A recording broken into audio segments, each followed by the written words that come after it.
There is nothing wrong with your internet. Do not attempt to adjust your settings. We are controlling the podcast. We control the squealing and the screams. We can make your heart flutter, your eyes blur from tears, or sharpen your mind to crystal clarity. For the next hour, sit back. We are in control of what you hear. We repeat, there is nothing wrong with your settings. You are about to experience the awe and mystery known as the female mind. You are now entering the Fangirl Zone. Hello everyone and welcome to the Fangirl Zone. I am Sean Fangirl S, and today on our interview series I am talking to a voice that you may recognize, the one, the only Gomez Not Adams, but in his official capacity as a published author, Mr. Matthew X. Gomez. Yay! Yes, thank you for having me around. Yeah! It's been forever. I'm so glad you had a chance to, slide into the Fangirl Zone and visit, since it's been so long since all of our shows have ended. But Gomez has kept it going because he has a book that he has published titled God in Black Iron. And, you know, we've talked about a lot of sci-fi stuff, and I feel like this is kind of up that alley. Why don't you tell us a little bit about your book? Sure. It's really 20 pieces of genre trash is how I'm selling it. So it's a collection of short stories. So it's God in Black Iron and other stories. And it kind of runs the gamut of speculative fiction. So I've got some cyberpunk in there, some sword and sorcery, some weird western, some light horrors in there as well. And it's a hodgepodge of stuff that I've written over the past 7 to 8 years or so. That I finally decided, you know what, I'm going to pull some of this together and put it all into one place where people can get it. So it's a lot of stuff some of it's been previously published, and some great indie signs like Switchblade, Pulp Modern, Iconoclash Review, Story Hack. There were 2 anthologies that I was published in where I was able to that I took from. Altered States 2 was one of them, and then Midnight Abyss, which was actually the first anthology I was published in as well. So I'm looking back, going through some of the stories, going, did I actually write this? Yeah, I wrote this. It's been a couple of years since I wrote it, but yeah, I did write that. So, do you have new works in here as well that you want to maybe give a little sneak peek? So there's one work in there that's been previously unpublished. I hesitate to call it new because I think I wrote it back in 2015. It just hasn't seen the light of day. So it's new to all of you, which is great. So it's called Ashton and Marcus, the Mead Trap. And it's basically me taking Cthulhu mythos and a buddy cop film, shoving it into a blender and just seeing what comes out of it. Oh my gosh. That so fits with all the craziness that you're able to even watch right now on streaming services. Yes. Oh yeah. I mean, this was me looking at things like Sliders, and if you remember that TV show. Oh my God, I love that show. Okay, go with all the different alternate realities and everything else, with saying, okay, what if we took that, but we mashed it together with the Evil Dead, specifically Army of Darkness. Stupid. And that's Ashton and Marcus, which is completely based off of myself and one of my very, very good friends from high school. And so I wrote these up sort of the self-insert fix back in high school, mainly to entertain ourselves. But this is the kind of story that I was like, this is just me having fun. This is me taking everything I know about writing action scenes and everything else and being very detailed and going, you know what, let's just go out there and make some mayhem. So and I enjoy it. It's a fun story where basically 2 dumbasses go up against an army of the dead. Now, I know you've done, like you had said, a lot of different published works in a lot of different magazines and such. How do you start the process for writing a story? Because to me, none of your stuff is exactly the same. And so... Which is great. Yeah, I know. That's why I'm like, I can't wrap my mind around... Probably about 90% of the time I think, wow, I really want to write this fight scene. What story can I build? What story do I need to build around it to justify this fight scene I want to write? Really? That's not something I think I've ever learned in any creative writing classes. It's like, just start in the middle. It's fine. Well, I don't even really start in the middle. Usually I start with the idea. Like, this is the setup I want to get to. Okay. This is where I want to end up. How can I germinate the story around this kernel of an idea?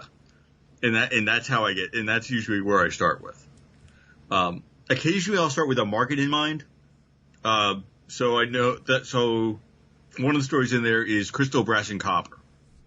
And I wrote it originally for a magazine that was looking for stories that were centered around families. So I wrote it about a brother and sister pair of thieves in this Middle Eastern setting with some steampunk elements. Okay. They passed on it. They're like, yeah, no, it's not for us. We can't really get into the characters. Okay, fine. So I ended up submitting it to StoryHack because they want specifically action adventure. I'm like, yeah, this has got both of those things. Here you go. And they picked it up and they ran with it, which was great. I got some money out of it. They got a story, which is how it's supposed to work. But that story was strictly based off of, okay, what can I think I was reading some Saladin Ahmed at the time, who's a writer based out of Detroit, but he does a lot of sort of fantasy Middle East stories. I think I had just finished reading one of his. I was like, you know what? That's a cool idea. What can I take some of that and run with it? And kind of put my own spin on it. And that's what I did.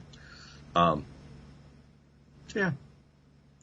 I'm trying to think of some of the other stories. I've got a couple of cyberpunk stories in the anthology too. Both Limitless and Throwing a Dog a Bone both feature Tom and Sonny. Tom is a veteran of the Latin American wars. He's got a cybernetic arm, and Sonny is his kind of snarky hacker sister. And the whole point behind that was just like, I loved the role-playing game by Artal Sorian, Cyberpunk 2020, where you basically run around as a bunch of anarchists blowing shit up. This is kind of my love letter to that role-playing game with those characters, and the fact that I just really enjoyed Cyberpunk, like old William Gibson, Neil Stevenson, those kind of stories. And just inject it with a whole lot of noir sensibility as well. So it's always raining. Everything's always soaked in neon. Very Blade Runner. Very, very Blade Runner. And say that, The Crow, Blade Runner, and I love both of those. So it's great. But making the main character a guy who spends most of his time washing dishes in a restaurant because he can't find any other job. That is not something I would expect as a main character. So. But looking at him as a veteran, he's got a cybernetic arm, but he's also got a head full of quite literally messed up wiring in his head. And so, what else can he do with his life? So he takes these odd jobs, helping track down people, acting as a bodyguard, acting as the heavy, but not sort of like the corporate elite or anything like that. These just sound like they'd be great, like, little short, not movies, but, like the shows that they have. I can't remember that show that they did that, something like that. The Robots one, right? Life, Death, and the Robots, what was it? That, yes, and then that other one that I'm having a brain fart. It's Do Robots Dream of Electric Sheep. That was the Philip. The show that was based on it. Did the book Do Androids Dream of Electric Sheep? The movie was Blade Runner, and then Blade Runner 2049. There was a show though too. I thought they did. I don't think so. But but he was the one that did Man in the High Castle, which was totally great too. That's a whole nother story. Anyway. We can talk about shows forever though, because absolutely. we love those. But a lot of it was and sometimes it was just like, I want to write this story. not for any particular venue, not for any particular reason. I just felt like I wanted to write the story. And the fact that I was able to sell the story to someplace that was willing to pay me money for it is is a bonus. Cool. You want to give me money for something I did anyway? Who am I to say no? Now you have, like I said, a lot of stories and a lot of different magazines. And then your own magazine that you had published for a while, Broadswords and Blasters, before you got to this book, God in Black Iron. Yep. Now, all of these stories, you, like you said, came from a little kernel in your head. How hard was it, though, for you to give away your child, basically? It hurts less to send them out than when you get something back that says, yeah, no, it's not for me. And so taking all these into your own book, do you feel like or I don't want to publish this, because I couldn't connect with the character. I mean, that happened with me with so one of the stories that was published in this one, A Long Journey's End. I submitted to a couple of other places before Pulp Modern picked it up, and one of the feedback pieces I got with it was. Here's a funny story for you. So I submitted it to a place called Grim Dark Magazine, which is very much grim and dark fiction. So Joe Abercrombie's, they're a fan of people like Joe Abercrombie. The darker parts of A Song of Fire and Ice, all of that is kind of where their aesthetic is. And so I submitted to them, and he wrote back saying, we really like the story. The character has too much of a moral center for us to publish this. Wow. You're that was moral for us. We are going to have to wash our hands. And I say this with a smile now, because I submitted, I think, 4 pieces to them over the years, and they all got rejected. I just sold a piece to them that's going to be actually published next month in Grimdark Magazine, which I'm really psyched about. This was one of my bucket list markets to get into. And they were the first place I submitted this story to. And usually a lot of people who are kind of in this will tell you, to sell a story to the first place you send it to is not that common. Usually you're going to bounce it off a couple of different markets before you land on the one that picks it up. Anyway, but all that said, so they passed on that story. I submitted someplace else. They're like, yeah, I just couldn't connect with this character. I'm like, she just got home after 10 years away. She's really tired and people are giving her shit. Why? And you expect her to be what? Happy and cheery about this? She's wary. She's pissed off. Come on. I think that's how all of us feel at this point anyway. A little bit. So I submitted it to someplace else. I submitted it to this Pulp Modern. And usually they do crime fiction, which I don't write a whole lot of. But the editor, Alex Zizek, said, yeah, no, this is good. I'll take it. And so he took that one, and he took the follow-up story, The Price of an Offer Refused, is also in the anthology. So that he also published that in a later issue. And he's actually sitting on the 3rd story of that sequence right now, which is yet to be published. So I'm kind of excited by that, too. Have you ever thought about taking just your short stories and turning it into a huge novel?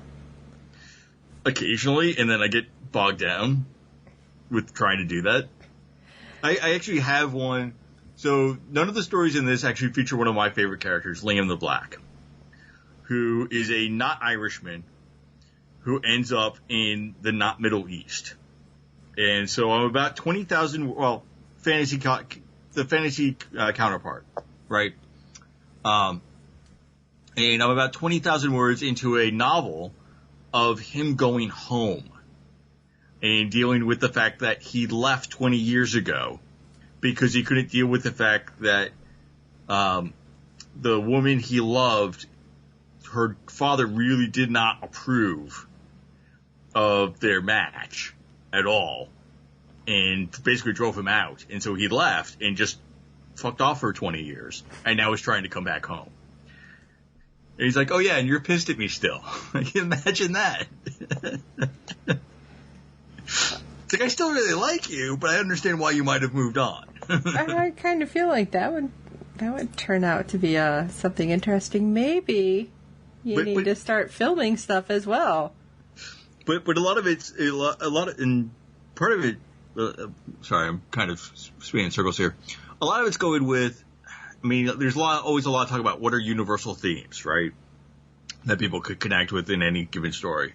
So some of it, sometimes it's, okay, if you're going back, trying to go home again. And what does that look like when you try to go home and nobody else had ever moved on from that place, but where are they in their life now that they are not, that they're not necessarily the same person that you left 20 years ago. So thinking about, when you get back together with friends that you haven't seen in a long time, in your head, they're still the same person. When in reality, probably not. I mean, stuff's happened to them that you don't know anything about necessarily. And that kind of influences where they are in their life right now. Now, how much of yourself do you put into these characters? Or the people around you? I wish I was as in shape as half of them. I feel like that's almost every writer. You're like, yeah, that one's me. He's totally buff. Totally, yeah. If there's one part of me, and it kind of differs from character to character too, because sometimes I deliberately look at how I'm writing a character and going, this is too much like me. I need to kind of veer off to the side and break a little bit with, okay, this would be what I would do with perfect knowledge, but is this really what I would do? And it also gets interesting when I'm writing, when you've got more than one character who are talking with each other or that you're highlighting. So the title story, God in Black Iron, deals with a adventurer duo, Heinrich and Viona. Viona is the aristocratic, though she won't admit it, alchemist, and Heinrich's the muscle. He's the really big guy. He carries a really big sword, and his job is to hit things as hard as he can. I would like to think I'm more Heinrich at times, but really at the end of the day, I'm probably a lot more like going to like, what the hell should I mix together to defeat the monster? And other times, I'm just the side character who's in the corner panicking because, oh god, there's a monster. Do you often pull like family and friends to kind of like take quirks from them and put them in your books?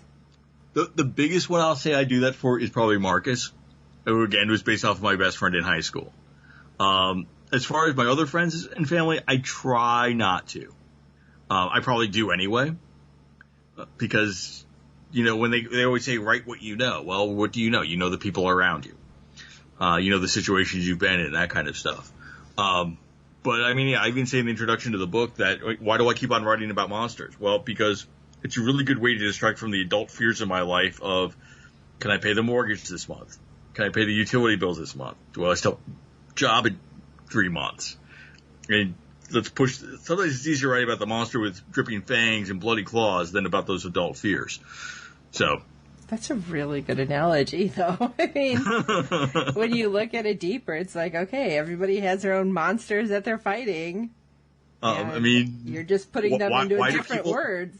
Why do people get involved like horror? Because you can see the monster on the screen, right? Oh, I love horror. This is my favorite time of year. We're going towards Halloween. Absolutely. Oh my goodness. So, again. And sometimes it's also really refreshing just to be able to say, you know what? There's a monster, but I can kill it. Yeah. And I'll admit, and that's part of the escapism as a writer, being going to go, yeah, giant, huge monster, great, here's the hero with the sword. Sometimes you have to see like your anxiety as a big monster, and you gotta just kind of beat him back sometimes. But right. Maybe that's just me and I'm projecting. But anyway, let's get back to the book. I mean, do you want to write a character who not only has to overcome the physical monster but also the internal monsters they might be facing as well? So now, is there anybody that would be like your dream collab for writing your next book or your next story? I really don't think so. And part of it, it's sort of my kind of take on fan fiction. Don't get me wrong, I appreciate people who write fan fiction. And I appreciate the people who really there's some professional writers who got their start writing fanfic, playing with somebody else's toys. That makes sense. I can see that. And trying to write with somebody else you have to have a great partnership with that person and a great understanding from the outset of what your mutual goal is and how you're going to inject that into the story, and what parts are you each going to take. I mean, I can tell you there's some writers that I really appreciate and love, and I'll be happy to read over their work and try to get feedback on it, but I wouldn't want to try to co-write a story with them. So Matt Spencer is a great writer who's got a new book coming out soon, who does a lot of the same kind of action adventure pieces I do, only he's more visceral, even more visceral than I am when it comes to his brand of fantasy and everything else. Love his work. I would not want to try to write with him. I think that would ruin that friendship that we have. So no, I don't really think there's anybody I'd want to necessarily collaborate with. I'm sort of right up there with when people ask, like, well, if you had your dream project and you could work on any intellectual property that you could, what would you pick? I'm like, I don't think I'd pick any. I want to work on my own stuff. And I'm kind of happy with doing that. I mean, I occasionally get called out for being, straight from the pages of Weird Tales or anything like that, like in writing this kind of old school sword and sorcery. Okay, I'm cool with being said that, but I don't want to necessarily just be seen as writing pastiches of Robert E. Howard and Conan, or Lovecraft or Clark Ashton Smith or any of those. Like, I want people to be able to pick up a story and read it and go, oh yeah, this is a Gomez story. Okay, so let's go a different route. If you were able to take any one of your stories and give it to any director to develop, which story, which director? Oh, man. Ooh. Now I'm going to put you on the spot with that one. That is a spot. There's not a whole lot. Okay, with the exception of a very few directors right now, there's not that many that are doing fantasy. I mean, there's some science fiction coming out, but not as much as you would necessarily think, right? I mean, I would love to see a story like Limitless get turned into a short film of some sort. So probably, let's go with this one. I'd go with The Price of an Offer Refused, or A Long Journey's End, which features my character Ariana via the Wachowski sisters. Okay. Did you go through a big publisher, or are you doing it yourself? No, so this is completely self-published. So basically, because I got to the point where I had enough material that I felt like I could put out my own book and be pretty happy about it. So I grabbed, again, from a bunch of places I got published already. I had done a bunch of flash fiction that was from that and put it together into a manuscript. I reached out to Luke Spooner of Carrion House, who did all the coverage for Broadswords and Blasters, and said, hey, I'd really like to work with you on this. Here's the story I want to do. And he got back to me, and we worked out a price, everything else. He got back to me with the cover with the lettering already on it, which was really, really awesome and helpful. I then reached out to a guy named Rand Scott of RSP Mystery, and he's done some illustrations for Pulp Modern in the past. So I said, hey, what would it look like if if I wanted to do a few illustrations? So we settled on 5 stories, and he did the interior illustrations for all 5. Say that 5 times fast. So I was able to put all that together and just publish through Amazon's self-publishing service, which is KDP. And I was really nervous about it, having never actually done this part of the business before.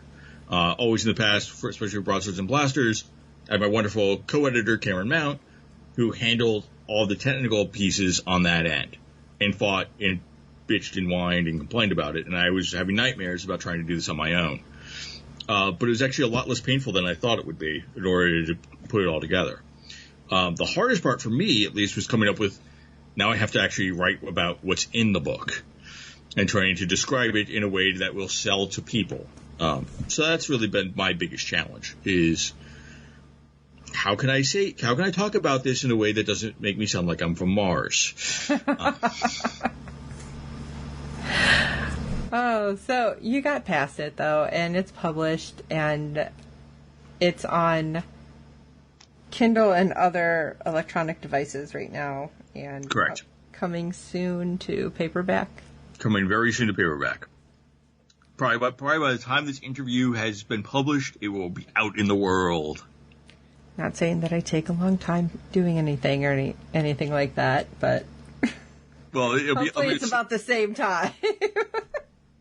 Yes, absolutely. All right, now that I stumped him, now we're going to go through something easy. We're going to go through the speed round. Sure. Oh, yeah, this is a new one. I have not done this with Gomez before. You ready? Okay. Sure. Because I'm from the Chicago area, so I'm going to end with something specific with Chicago. But first, we're going to start with your favorite genre to read. Favorite genre to read right now is probably indie crime. Your favorite guilty pleasure to watch. Conan the Barbarian. The movie. Yes. Okay, the old movie. I had to think about that for a second. Yeah, 83? That's not old. Oh my god, I don't know why I said old, but okay. Favorite director. I don't have a favorite director, I will confess. If I have to pick one, it'll probably be Scorsese. Favorite writer of all time. Favorite writer of all time, I'm going to go with Joe Abercrombie right now. Probably with Richard Cadre as a close second. And then my Chicago one. Deep dish or thin crust? I'm from New York. Ah. So you need the big flat. Yes. That you can fold. Ugh. Yes. I forgot you're from over there. You can. I occasionally like the pizza casserole that is deep dish. We have a whole new one out here too. You have to try sometime called pot pie pizza. Whole nother world. I think my mother used to make that back in the day. It's like a casserole. Like you put the crust on top and the and the cheese things on in the middle. Side. It's so good. Anyway. So, So thank you so much for joining me in the speed round. Oh, and of course, your favorite co-host that you're talking to right now of all time. Oh, Sean Fangirl S. Please, yes. Oh, yay. All right, so make sure you check out God in Black Iron, his book, and the myriad of magazines that Matthew X. Gomez has posted various articles. I mean, there's so many. Broadstores and Blasters, which he was running for a while. And 3 years. You are still able to get that in both Kindle and physical. Absolutely. Altered States, 12 K9, issues. Story Hack, Pulp Modern, Switchblade, Iconoclash, Phase 2, Midnight Abyss, Grim Dark coming soon, and Dark Futures. You can find all of these on Amazon, and you'll see a very awesome picture of Mr. Gomez next to it. And you can find him on Twitter, mxgomez78 at Twitter, and your website one more time. mxgomez.wordpress.com. And I'm really excited to see this come out, and that's already in my cart. So there's one more for you. All right. Thank you so much for joining us tonight. And thank you. I am excited to see what else you're going to have coming. And hopefully Mr. Gomez will slide into the fangirl zone again with all this craziness. We never know when anybody has time. Figure out some show to watch. Right. So that is all from the fangirl zone. And until next time. Bye.